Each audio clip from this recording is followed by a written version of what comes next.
Bene, ma andiamo adesso a vedere effettivamente quando si accende la macchina cosa vi si presenta davanti.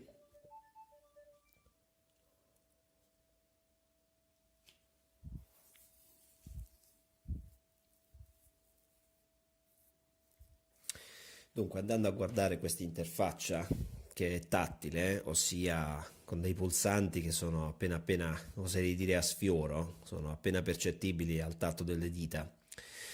Ovviamente il primo pulsante è quello di accensione, immediatamente accanto c'è il pulsante rileva, che con una lieve pressione ci permette di cambiare il pattern di discriminazione. Vedete questa fascia e questa parte dello schermo che in questo momento è diventata celestina?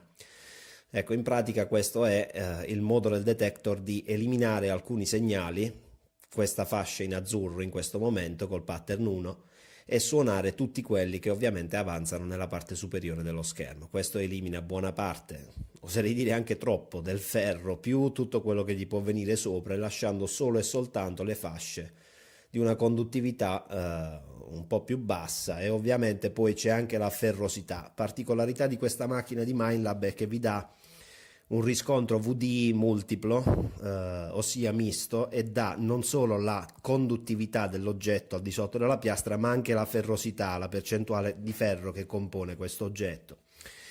Poi andiamo avanti, una volta selezionato di nuovo questo tasto, solo per un istante possiamo cambiare e aprire ulteriormente il pattern, quindi eliminare quella discriminazione che compare nello schermo e aprire completamente il pattern di discriminazione. In questo modo qui la macchina è sensibile è come fosse in all metal, praticamente va a eliminare solo e soltanto una minima parte di oggetti ferrosi, ma molto più percettiva comunque a una vastità di oggetti, diciamo quasi completa. Il vero è proprio all metal di questa macchina qui è nella modalità relic, che praticamente se ora è in spiaggia poi si va a intercambiare, e vi mostrerò fra un attimo come fare.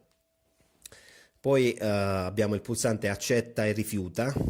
Questo semplicemente in questo momento non è attivo perché non è una possibilità poterlo utilizzare in questa schermata, ma all'apparire di un segnale, se vogliamo accettarlo o rifiutarlo, possiamo creare un pattern di discriminazione solo ed esclusivo rispetto a quello che sta suonando in quel momento. Tipo, ad esempio, io prendo lo strappo di lattina, ce lo passo sulla piastra, mi dà un responso numerico e in quell'istante posso accettarlo come scartarlo, perché vedete che c'è la spunta oppure la X, per poter eliminare quel preciso segnale e quindi non dover più riscavare o riascoltare questo segnale e quindi essere indotto a scavarlo per nulla. Questa ovviamente è una cosa da fare con grande cautela, perché bisogna sempre controllare che genere di oggetti possono andare a interessarvi prima effettivamente di eliminarli in un modo totale sulla macchina. Subito dopo abbiamo la cosa forse fondamentale, una delle prime operazioni che abbiamo su qualunque metal detector, la cancellazione del rumore, che in realtà è l'eliminazione delle interferenze elettromagnetiche. In questo momento siamo all'interno, per cui potrebbero essercene, anche se con sensibilità al minimo.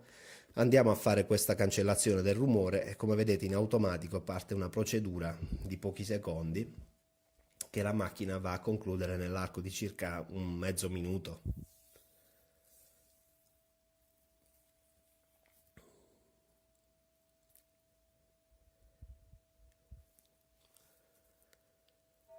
Perfetto, terminata questa operazione qui la macchina è diciamo pulita, viaggia su una frequenza che non risente di disturbi, pur essendo comunque all'interno in questo momento. Passiamo adesso alla pressione di questo pulsante qui, che è quello che riguarda in questo momento il tono della soglia audio. Questo perché tutti questi pulsanti hanno in realtà una duplice funzione. Alla sola pressione di qualche secondo, ora torniamo indietro col tasto pinpoint che è un grilletto che ho qui dietro, alla semplice pressione di un secondo hanno una relativa funzione. Premendoli più a lungo, come vedete lo stesso pulsante che riguarda i volumi, se premuto per 3 secondi di fila mi dà un'altra schermata. In questo momento mi viene mostrato il guadagno del volume, che serve in pratica ad amplificare il tipo di segnali, che può essere più basso o più alto, però in questo caso tenuto su 30 tutti i segnali, apposta che darvi una differenza di volume del responso del target, vi viene suonata in un modo uniforme, quindi sia che sia profondo sia che sia più in superficie l'oggetto avrà comunque lo stesso tipo di volume e verrà suonato praticamente nella stessa maniera. Il livello di soglia audio è qualcosa che potete fare ovviamente a vostro piacimento, è semplicemente il volume con cui la soglia si manifesta. A differenza di un pulse induction, qui potete giocare un po' come vi pare, perché a differenza di quello che è un pulse induction, la soglia qui, essendo una macchina digitale, viaggia solo e soltanto a livello puramente di piacere. È molto molto difficile utilizzare questo in soglia come strumento per la ricerca di piccoli piccoli oggetti per un tipo di lavoro che adesso non vi sto a spiegare, però ne parleremo in modo molto più approfondito più avanti. Regolazione del volume, ovvio, non è stato proprio il campione dei volumi audio questa macchina qui, per cui quasi sempre è bene tenerlo su 30 perché è abbastanza lieve, diciamo, il modo in cui si presenta il segnale non è questa magia che vi fracassa i timpani, quindi molto dolce con l'orecchio. Ovvio che in situazioni ventose come può essere in spiaggia o vento in montagna, fruscio di foglie fra gli alberi nel bosco, è bene sempre tenerlo sul massimo, vi garantisco, perché vi aiuterà tanto.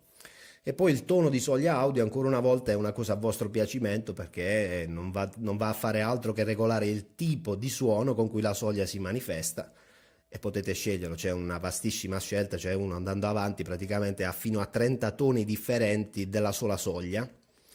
Una delle peculiarità di questa macchina forse è proprio la personalizzazione, ci sono dei sottomenu veramente per ogni pulsante che voi vedete, se sono 10, 11, adesso non ricordo, bisognerebbe contarli.